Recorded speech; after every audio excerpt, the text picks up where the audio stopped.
"What else is it going to be called?" said the doctor. "It's never the mediocre hall or the in urgent need of renovation hall. It's always the great hall. Although, looking round this one, a lick of paint wouldn't do any harm," Clara agreed. When they reached the dais, Mikhail bowed and said, "My Lord Duke, my Lady Duchess, your guests." Clara glanced between Mikhail and the woman.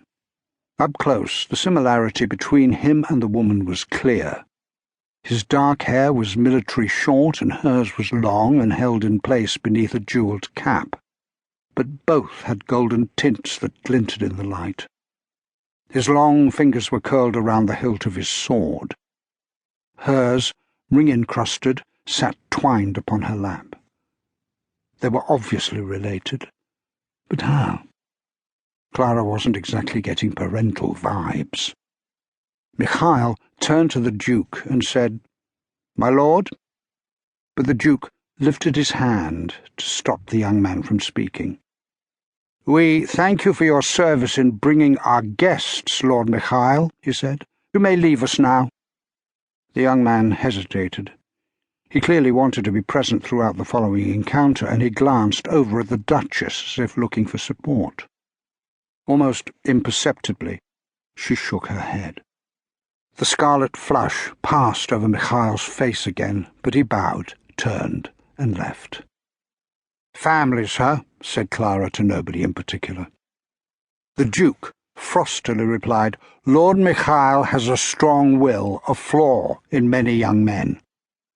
"It's not really any of my business," Clara said, "but he seems to mean well." The Duke, however, had turned his attention to the doctor. "I am Aurelian," he said, "Duke of the most ancient, serene, and noble state of Varuz."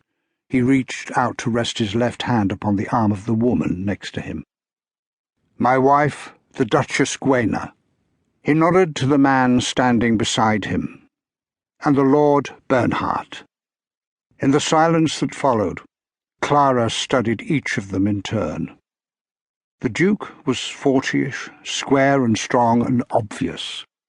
His wife was about the same age, all the more beautiful for the small lines around her mouth and eyes, which were sharp and intelligent. Bernhardt was so undistinguished as to be practically part of the shadows. Clara was impressed. She imagined he must put a lot of effort into doing that. The pause continued. "What are they waiting for?" whispered Clara. "Search me," the doctor whispered back. Then, clearing his throat, he said, "Sorry, was I meant to be saying something at this point?" He waved at them. "Hello yourselves." Then he frowned. "Was that meant to be more formal?" Bernhardt stepped forward and studied them both closely. Then he turned back to the Duke. "My lord," he said quietly, "this is not the ambassador." "No," said the doctor. "I'm not an ambassador. Well, no, let's not complicate things. I'm not any ambassador you're expecting, probably.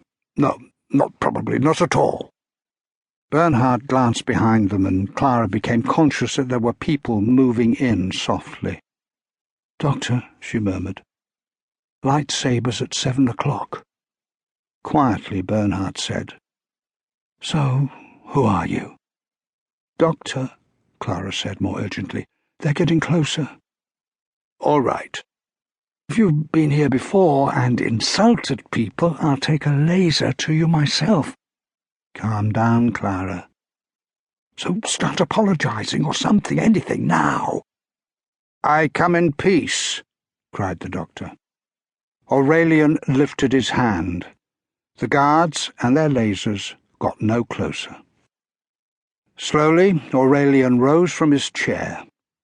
In wonder, he said, "I know you. I know who you are."